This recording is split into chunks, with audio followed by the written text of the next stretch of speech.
अग्निपथ योजना के माध्यम से भारतीय जनता पार्टी की सरकार मनु विधान को भारत का संविधान में प्रक्षेपित करके और उसको लागू करने के लिए मिलिटेंट तैयार कर रहे हैं। ये देश के लिए खतरनाक है। देश में वो लोकतंत्र को समाप्त करना चाहते हैं। भाई एक संविदा पर जो विरोध है वो फौज में ही नहीं, ये संविदा कॉन्सेप्ट ही खतरनाक है देश के लिए। और मैं कैबिनेट मंत्री था, मेरे सामने भी संविदा पर रोजगार सेवकों को रखने की फाइल आई थी, हमने उसको लौटा दिया था। का विपक्ष है वो कोई बहुत बड़ा थिंकर नहीं है, रह गए हैं। वो डीप सोच नहीं पा रहे हैं कि आखिरकार ये पर्दे पर तो अग्निपथ दिख रहा है, पर्दे के पीछे क्या है। तो पर्दे के पीछे भारतीय जनता पार्टी अपना छुपा हुआ एजेंडा लाने के लिए मिलिटेंट तैयार कर रही है। ये देश के लिए खतरनाक है। हम इस अग्निपथ योजना का खंडन करते हैं। तो संविदा के रूप में अग्निपथ योजना लाई जा रही है, इसको ड्रॉप किया जाए, बंद किया जाए, रोका जाए तत्काल।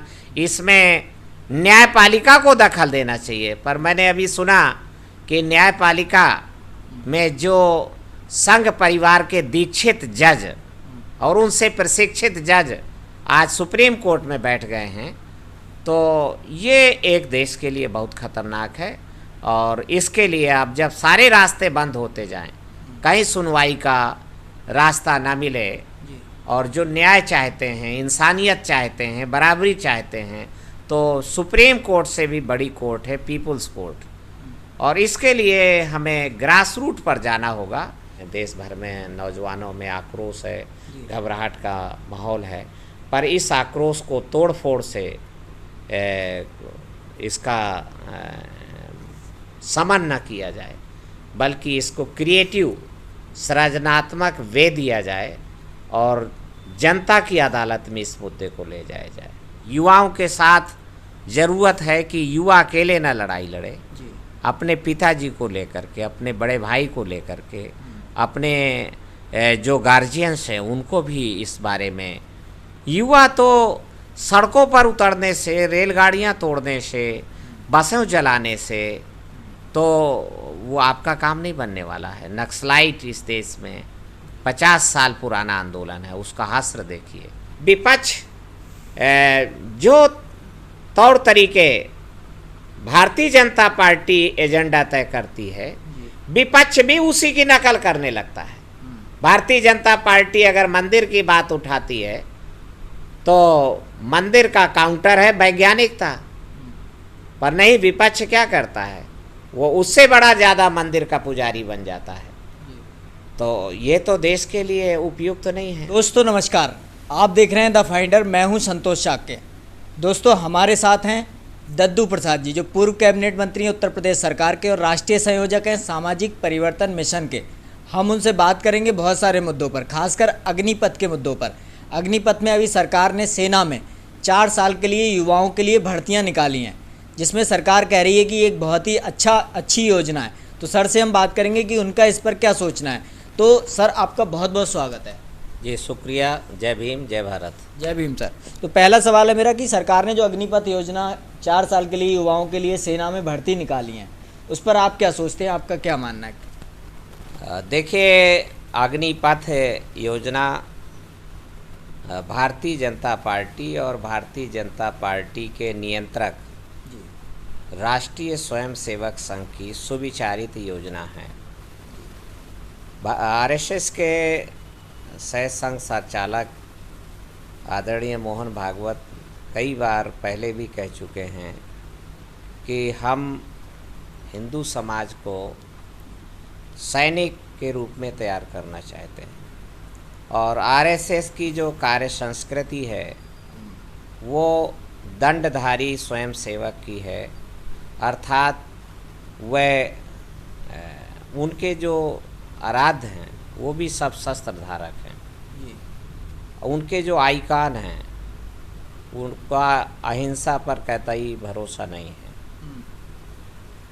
तो ये कोई बड़ी बात नहीं है, बल्कि खतरनाक बात यह है कि आरएसएस के निर्देश पर और आरएसएस के द्वारा बनाए गए प्लान पर अग्निपथ योजना के द्वारा संघ के युवा कार्यकर्ता और बजरंग दल के कार्यकर्ता और विश्व हिंदू परिषद के कार्यकर्ता और आरएसएस के दूसरे आनुषांगिक संगठनों के युवाओं को फौज के खर्चे पर मिलिट्री के ट्रेनिंग देकर वो मिलिटेंट तैयार करने की योजना है, और जो कि छुपा हुआ एजेंडा है कि मनु विधान को भारत का संविधान में प्रक्षेपित करके और उसको लागू करने के लिए मिलिटेंट तैयार कर रहे हैं। ये देश के लिए खतरनाक है। देश में वो लोकतंत्र को समाप्त करना चाहते हैं और देश में जो संघीय ढांचा है उसको भी खतरा है। और इसलिए ये मैं इस के माध्यम से, आपके माध्यम से पूरे देश के जो सामाजिक बदलाव चाहने वाले लोग हैं, अम्बेडकरवादी और मानवर कांशीराम जी के विचारों पर भरोसा करने वाले लोग हैं, उनको बहुत ही सतर्क और सावधान रहने की ज़रूरत है। ये केवल साधारण बात नहीं है कि युवाओं को रोज़गार नहीं दे रहे हैं और रोज़गार देंगे तो 4 साल का देंगे। भाई, संविदा पर जो विरोध है वो फौज में ही नहीं, ये संविदा कॉन्सेप्ट ही खतरनाक है देश के लिए। संविदा कर्मी गैर जिम्मेदार हैं, उनकी रिस्पॉन्सिबिलिटी फिक्स नहीं होती है। और मैं कैबिनेट मंत्री था, मेरे सामने भी संविदा पर रोज़गार सेवकों को रखने की फाइल आई थी, हमने उसको लौटा दिया था। और मुझे उस समय ही अंदेशा था 15 साल पहले कि यह जो योजना है संविदा की, ये बात बहुत दूर तक जाएगी और ये देश में जो देश की कार्मिक स्ट्रक्चर है, कार्मिक विभाग है जो देश का, और प्रत्येक राज्य सरकारों के पास कार्मिक विभाग होता है और भारत सरकार के पास कार्मिक मंत्रालय है, तो उसके खिलाफ है ये। उसका मूल ढांचा ही चरमराने जा रहा है, चरमरा गया है। अभी ये फौज में ही नहीं, अभी ये जो पुलिस है, पुलिस में संविदा पर रखेंगे, जो कि रिस्पॉन्सिबिलिटी फिक्स नहीं हो पाएगी उनकी। संविदा कर्मी की क्या रिस्पॉन्सिबिलिटी होगी? तो इसलिए नंबर 1 तो खतरनाक ये है कि अग्निपथ योजना के माध्यम से भारतीय जनता पार्टी की सरकार संघ के जो धर्मनिरपेक्ष विरोधी युवा है, जो एक तरीके से अतिवादी हैं और इस देश में गैर बराबरी पर आधारित सामाजिक व्यवस्था को बरकरार रखना चाहते हैं, शोषण, जुल्म, अन्याय, अत्याचार, आतंक और छुआछूत, जात पात, भेदभाव, आत्मा, परमात्मा, पुनर्जन्म, अगला जन्म पर आधारित सामाजिक व्यवस्था को और इस विचारधारा को जिंदा रखना चाहते हैं, अर्थात मनु विधान को बनाए रखना चाहते हैं। उसके लिए वो मिलिटेंसी तैयार कर रहे हैं और उसमें फौज का जो आर्मी है उसका पूरा उपयोग करेंगे, आर्मी के खर्चे पर, और अपने मिलिटेंट तैयार करेंगे। जो ये मैं समझता हूँ कि जो हमारा देश का विपक्ष है वो कोई बहुत बड़ा थिंकर नहीं है रह गए। वो डीप सोच नहीं पा रहे हैं कि आखिरकार ये पर्दे पर तो अग्निपथ दिख रहा है, पर्दे के पीछे क्या है? तो पर्दे के पीछे भारतीय जनता पार्टी अपना छुपा हुआ एजेंडा लाने के लिए मिलिटेंट तैयार कर रही है। ये देश के लिए खतरनाक है। हम इस अग्निपथ योजना का खंडन करते हैं, इसकी निंदा करते हैं और देश के नौजवानों को आह्वान करते हैं कि आपके केवल रोज़गार का ही मामला नहीं है, आपका रोज़गार तो खतरे में ही है। पिछले 5 सालों से फौज की भर्ती रोकी गई है और भर्ती नहीं चालू हो रही है। तो दूसरा, जो फौज में रंगरूट है तो उसमें दलितों, पिछड़ों, आदिवासी और धार्मिक अल्पसंख्यकों का बाहुल्य है, जहाँ पर गोली खाना है और गोली चलाना है। पर इसके ऊपर जो अफसर है, कर्नल से लेके जनरल तक, और आरक्षण लागू नहीं है वहाँ। आरक्षण मतलब आनुपातिक भागीदारी के सिद्धांत को स्वीकार नहीं किया गया है। तो वहाँ पर पूरा का पूरा जो 15% आबादी का सवर्ण तबका है, कर्नल से लेके जनरल तक उनका भरमार है। जिस तरीके से न्यायपालिका में उनकी भरमार है, उसी तरीके से फौज में भी भरमार है, एकाधिकार है। तो ये एकाधिकार देश के लिए, देश का जो रिप्रेजेंटेटिव डेमोक्रेसी है, तो उस रिप्रेजेंटेटिव डेमोक्रेसी की अवधारणा के खिलाफ है और इसको बदला जाना चाहिए। और जिसकी जितनी संख्या भारी, उसकी उतनी हिस्सेदारी को लागू किया जाना चाहिए। और ये जो संविदा के रूप में अग्निपथ योजना लाई जा रही है, इसको ड्रॉप किया जाए, बंद किया जाए, रोका जाए तत्काल। इसमें न्यायपालिका को दखल देना चाहिए। पर मैंने अभी सुना कि न्यायपालिका में जो संघ परिवार के दीक्षित जज और उनसे प्रशिक्षित जज आज सुप्रीम कोर्ट में बैठ गए हैं। तो ये एक देश के लिए बहुत खतरनाक है। और इसके लिए अब जब सारे रास्ते बंद होते जाएं, कहीं सुनवाई का रास्ता ना मिले, और जो न्याय चाहते हैं, इंसानियत चाहते हैं, बराबरी चाहते हैं, तो सुप्रीम कोर्ट से भी बड़ी कोर्ट है पीपुल्स कोर्ट। और इसके लिए हमें ग्रास रूट पर जाना होगा। और मैं आह्वान करना चाहूँगा परिवर्तनवादी, अम्बेडकरवादी नौजवानों से कि आपके लिए इस देश में, चूँकि देश का जो लोकतंत्र है वो छलावा साबित हो रहा है, ये धनतंत्र है और धन से चुनाव आप लड़ेंगे, तो लिहाजा धनवान ही जीतेंगे। और जिनके पास धन की कमी है और वोटों की जिनके पास भरमार है, वो चुनाव हार जाते हैं। और जिनके पास धन की भरमार है, संख्या बल उनका कमज़ोर है, अल्पजन है वो, पर वो चुनाव जीत जाते हैं और सत्ता में नियंत्रण स्थापित कर लेते हैं। तो आप कहना चाह रहे हैं कि जो संघ परिवार है या उसके आनुषंगिक संगठन हैं, उन्हें अग्निपथ योजना के माध्यम से ट्रेनिंग देके एक भविष्य में बहुत बड़ा खतरा पैदा किया जा रहा है? नहीं, खतरा वो शुरुआत कर चुके हैं, पूरा प्लान बन चुका है। इस पे मोहन भागवत का बयान है, उनके दूसरे और जो संचालक हैं, प्रचारक हैं, उनके बीच बीच में बयान आ चुके हैं कि वो देश में इस तरीके से नौजवान और विपक्ष हमें भटकाने की कोशिश कर रहा है। विपक्ष के पास भी पर्दे के पीछे क्या है, जैसे एनआरसी का मामला है, सीए का मामला है, उसको विपक्ष पकड़ नहीं पाया कि भारतीय जनता पार्टी क्या चाह रही है। और भारतीय जनता पार्टी एनआरसी और सीए के माध्यम से बंगाल का चुनाव, जो वहाँ का मटुआ समुदाय है, उसको नागरिकता देने के बहाने और वो चुनाव जीतने की प्लानिंग थी। तो बहुत सारी चीज़ें हैं। विपक्ष जो तौर तरीके भारतीय जनता पार्टी एजेंडा तय करती है, विपक्ष भी उसी की नकल करने लगता है। भारतीय जनता पार्टी अगर मंदिर की बात उठाती है, तो मंदिर का काउंटर है वैज्ञानिकता, पर नहीं, विपक्ष क्या करता है, वो उससे बड़ा ज़्यादा मंदिर का पुजारी बन जाता है।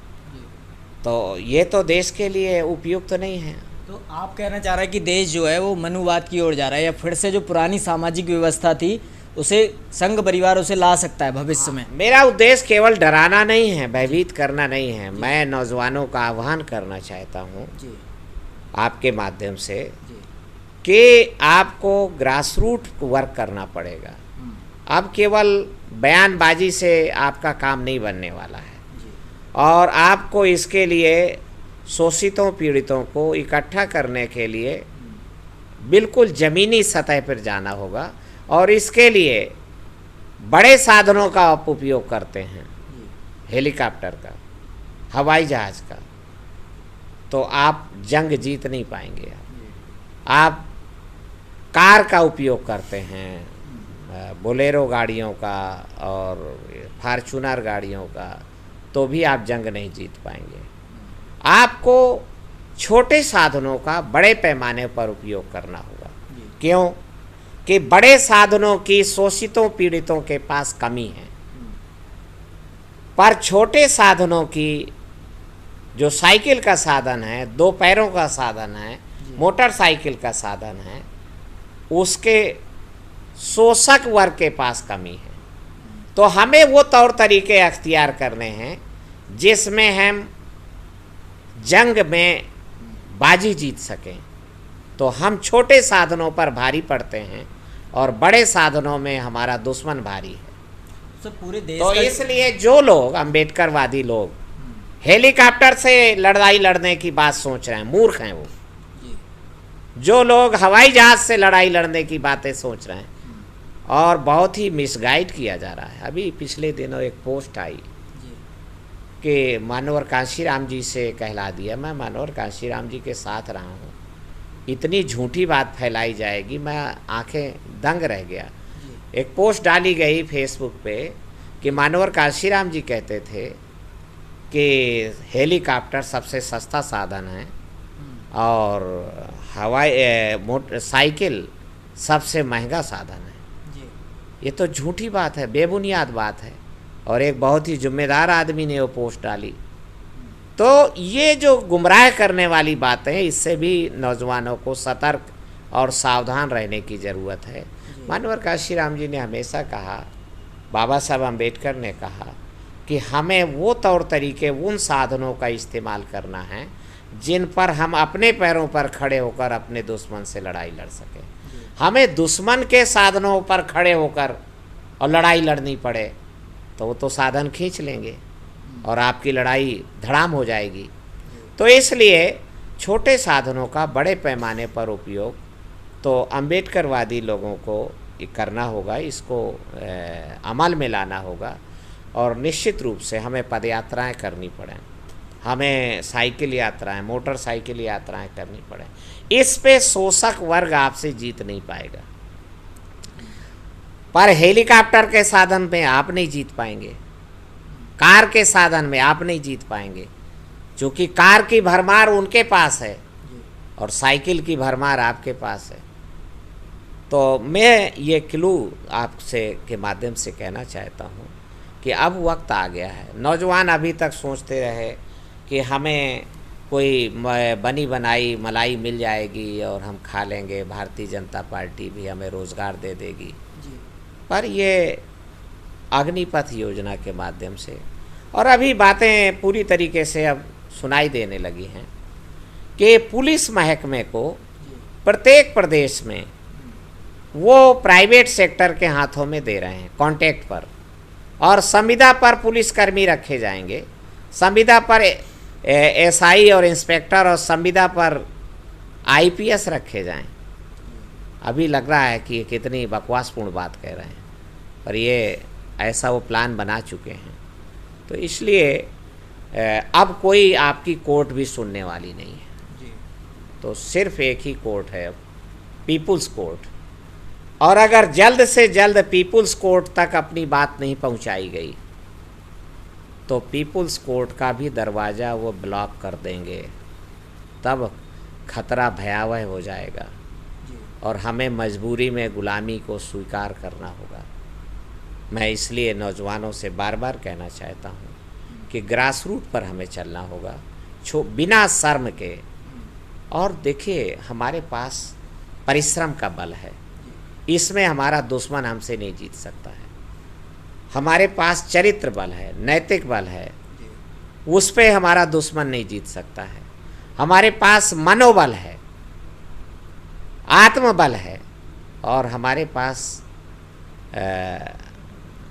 बौद्धिक बल भी हम अर्जित कर सकते हैं। हालांकि हम इस पे काफ़ी अरसे से काम कर रहे हैं। शिक्षा के दरवाजे आपके लिए बंद किए जा रहे हैं। 25 साल से भारत का शोषक वर्ग इस पे काम शुरू कर चुका है, बुनियादी शिक्षा को ध्वस्त कर रहा है वो। पर फिर भी हम अभी आज अवसर है कि हम तड़पन के साथ अगर बौद्धिक बल को अर्जित करना चाहें तो आज अभी अवसर है कि आप बौद्धिक बल अर्जित कर सकते हैं, और ये एक बड़ा हथियार है। तो इस बड़े हथियार का उपयोग करके हमें आगे आने वाले समय में लड़ाई का मोहरा बनाना है, लड़ाई की युद्ध नीति तैयार करनी है। तो मैं यही अपील करना चाहूँगा कि सरकार से अब जिस तरीके से बातें कही जा रही हैं, देश भर में नौजवानों में आक्रोश है, घबराहट का माहौल है, पर इस आक्रोश को तोड़ फोड़ से इसका समन न किया जाए, बल्कि इसको क्रिएटिव सृजनात्मक वे दिया जाए और जनता की अदालत में इस मुद्दे को ले जाया जाए।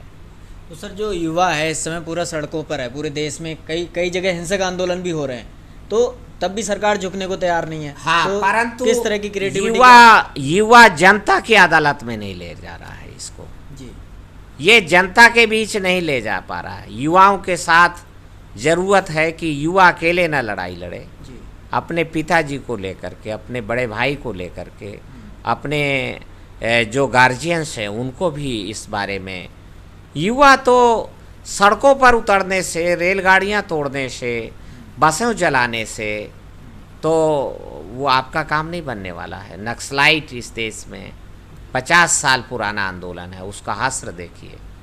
तो ये जो रिएक्शनरी मूवमेंट है, ये रिएक्शनरी मूवमेंट जो है, कोई एक्शन का रिएक्शन, उन्होंने अपना प्लान लागू किया कि हम इस देश में आरएसएस के द्वारा धार्मिक अंधे और उन्मादी जो युवा है, जिसको वो सरस्वती शिशु मंदिर, सरस्वती विद्या मंदिर में धर्म का जहर जिनके मन मस्तिष्क में बचपन से कूट कूट करके भरते रहे हैं, अब उनके सामने एक दिक्कत है, बाधा है कि वो असलहे चलाना नहीं जानते हैं, वो लड़ाई के तौर तरीके नहीं जानते हैं। यानी लड़ाई से मेरा सीधा मतलब है कि हथियार बंद लड़ाई। तो ये अग्निपथ योजना से वो हथियार बंद लड़ाई में उन नौजवानों को प्रशिक्षित करने का प्लान है। चूँकि हमारा जो दलित पिछड़ा नौजवान है वो इस योजना से स्वाभाविक है नहीं सहमत होगा, मैं नहीं सहमत हूँ, तो विरोध करते रहेंगे और अपने प्रशिक्षित अंधभक्तों को वो भर्ती करके और उनको प्रशिक्षण दे करके, ट्रेनिंग करके और उनको समाहित कर लेंगे। तो इसलिए एक खतरनाक है। तो इसके लिए हमें देश के अपनी जनता को, और एक सर्विसमैन है जो हमारा पूर्व सैनिक हैं, उनके अनुभव को भी हम ले सकते हैं। और अभी भी देश की 15 लाख की फौज में से 13.5 लाख फौजी रंगरूट तो दलित पिछड़ा आदिवासी है। आशा की किरण वहाँ भी है। तो आप बात कर रहे हैं कि युवाओं को संगठित होना चाहिए, तोड़फोड़ नहीं करनी चाहिए, लेकिन युवा संगठित कहाँ हो, एक ये भी उसके सामने क्वेश्चन है, क्योंकि विपक्ष जो है उसको स्वर नहीं दे पा रहा है उस तरह का। तो कहाँ संगठित हो, उस पर भी आप थोड़ा बताएं। अब युवाओं को भी, जब आपका सारा विपक्ष पंगु हो चुका है, बंधुआ बनाया जा चुका है, चाहे बहुजन समाज पार्टी हो, चाहे समाजवादी पार्टी हो, कांग्रेस पार्टी है, लुंज पुंज है, और अभी हेराल्ड केस में उनको ब्लैकमेल किया जा रहा है, डराया जा रहा है ईडी के द्वारा राहुल को। तो मैं कह रहा हूँ कि विपक्ष को मैं, जो युवा है वो जन जागृति पर निकलना होगा उसको, और जन जागृति एक दूसरे को जगाते रहे ये नहीं है, अंतिम व्यक्ति तक पहुंचना होगा, गांव में पहुंचना होगा। जो मलिन बस्तियां हैं, मोहल्ले के गंद से भरी हुई बस्तियां हैं, असली मतदाता तो वहीं रहता है। और अगर विलंब कर दिया तो मतदाता की पावर भी वो ख़त्म कर देंगे, मतदाता की पावर भी वो ख़त्म कर देंगे। तो ये और ख़तरनाक। अभी युवा कहाँ जाए, सड़कों पर उतर रहा है? नहीं, सड़क पे नहीं, जनता के गांव में, जनता के घरों में युवा को जाने की ज़रूरत है। युवा की सुनवाई सड़क में नहीं होगी, सड़क में आक्रोश निकलेगा, उसका एग्जॉस्ट हो जाएगा आक्रोश। युवा को अपने जनमानस के बीच में जाना होगा। मेरा आशय ये नहीं है कि वो सड़कों पर उतरे और किसी पार्टी में शामिल हो जाए। सारी पार्टियां बंधुआ मजदूर हो चुकी हैं। तो ये देश एक नए परिवर्तनकारी दल की अपेक्षा कर रहा है, जो आमूल चूल परिवर्तन का, सतही एक एक परिवर्तन से आपका काम नहीं बनने वाला है। आज देश उस जगह पर पहुंच चुका है कि संपूर्ण स्ट्रक्चर, इस देश का सोशल स्ट्रक्चर, और सोशल स्ट्रक्चर के द्वारा ही नियंत्रित और संचालित जो इस देश के दूसरे और स्ट्रक्चर हैं, उनको आमूल चूल बदलाव लाने की ज़रूरत है। पर उसके लिए जनमत तैयार करने की ज़रूरत है, क्योंकि अभी जनमत को पता नहीं है, जनमत को ज्ञात नहीं है। आखिरकार हम वो लोग हैं जिनको हजारों साल से शिक्षा ग्रहण करना न केवल प्रतिबंधित किया गया, बल्कि शिक्षा ग्रहण करना दंडनीय अपराध और मृत्युदंड निर्धारित किया गया। तो हम क्यों भूल जाते हैं कि हमारी शिक्षा मात्र अभी अधिकतम 50 साल 100 साल पुरानी है। 1848 में ज्योतिराव फुले ने शुरुआत किया शिक्षा की, और ठीक से कहा जाए तो 100 साल से शिक्षा प्रारंभ हो सकी, और बहुत ठीक से अगर कहें तो 50 साल से शिक्षा प्रारंभ हुई और 25 साल पहले बंद करने का प्लान चालू हो गया। 1995 में जो सर्व शिक्षा अभियान के अंतर्गत मिड डे मील योजना आई है, वो बुनियादी शिक्षा को बंद करने की योजना है, बुनियादी शिक्षा को ध्वस्त करने की योजना है। और इसलिए गवर्नमेंट प्रोवाइडेड, सरकार द्वारा संचालित, जो सरकार की नैतिक दायित्व है, फंडामेंटल राइट में है ये, तो उसको ध्वस्त कर चुके हैं। अब वही बच्चे पढ़ पा रहे हैं जिनके पास शिक्षा को खरीदने की क्रय शक्ति है, जो शिक्षा को खरीद सकते हैं, जिनके गार्जियन खरीद सकते हैं शिक्षा को, बुनियादी शिक्षा को खरीद सकते हैं जो। और इस देश में मात्र 5% से लेकर 10% तक का ही है जो बुनियादी शिक्षा को और आगे की माध्यमिक शिक्षा को पैसे से खरीद सकता है। 90% आबादी शिक्षा को खरीदने में अक्षम है, उसका उस दिशा में ध्यान नहीं है। तो इसलिए अभी अवसर है नौजवानों के सामने कि राइट वे ये है कि जो मसाइल हैं अभी सरकार को सुनाए जाने की ज़रूरत नहीं है, सड़कों पर इसको तोड़ फोड़ करने की ज़रूरत नहीं है, बल्कि इसको जनता की अदालत में जनमत तैयार करने की ज़रूरत है। जनमत अगर हम तैयार कर लेते हैं तो अगले ये सरकार को पलट दिया जा सकता है। तो सर, जो भाजपा सरकार है उसे आप क्या मैसेज देना चाहेंगे, या उसमें भी जो ओबीसी SC ST के सांसद या विधायक हैं वो सबसे बड़ी मात्रा में है, वो कुछ नहीं बोलते हैं, तो उस पर आप क्या कहना चाहेंगे? आप सब लोग जानते हैं, जानबूझ करके अनजान बनते हैं। जी जी जी। वो SC BC के विधायक सांसद नहीं हैं, झूठ है ये। वो अपने दल के प्रतिबद्ध विधायक हैं। उनमें से जब सिलेक्शन होता है तो ये उनकी पूंछ उठा उठा के देख लिया जाता है कि ये खस्सी हैं कि मर्द हैं। अगर उनमें मर्दानगी है तो उनका टिकट काट दिया जाता है। आखिरकार सब लोग इस प्रक्रिया को जानते हैं, फिर क्यों आप इस बात के पीछे पड़े हुए हैं?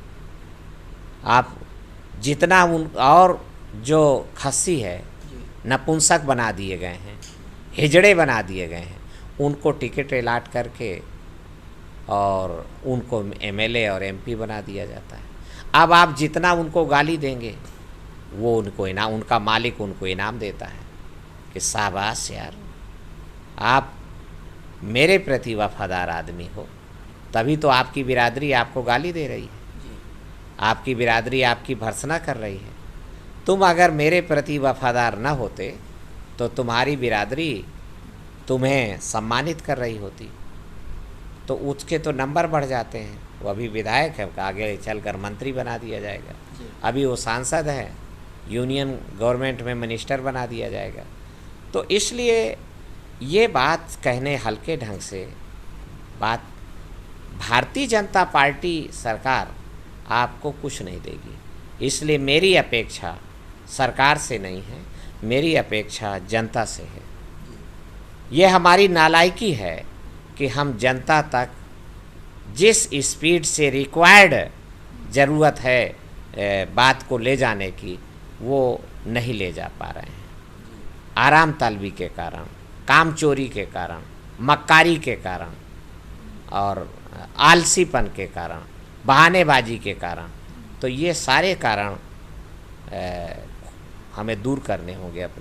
अपने आप को लायक बनाना होगा, अपने आप को तैयार करना होगा। हमारी भारतीय जनता पार्टी, हम अपने को अगर तैयार कर सके तो ऐसे मसल देंगे भारतीय जनता पार्टी को, चुटकी बजा के मसल देंगे। इसलिए बड़ा काम अपने आप को तैयार करने का है और अपने समाज को तैयार करने का है। तो दोस्तों, ये थे हमारे साथ पूर्व कैबिनेट मंत्री दद्दू प्रसाद जी, जिनका कहना है कि हम लोग जो हैं तैयार नहीं हैं, चूँकि इसलिए जो भाजपा है या उसके जो अनुषंगिक संगठन है, संघ है, वो ऐसी योजनाएं देश पर थोप रहे हैं जिससे युवाओं का भविष्य बर्बाद हो रहा है या देश का जो बहुसंख्यक समाज है उसका भविष्य बर्बाद हो रहा है। तो सर की बातें जो हैं बहुत ही बेबाकी से सर ने हमारे साथ बातें रखी। हम सर का बहुत बहुत धन्यवाद करते हैं। तो सर, आपका बहुत बहुत धन्यवाद। जय भीम। जय भीम।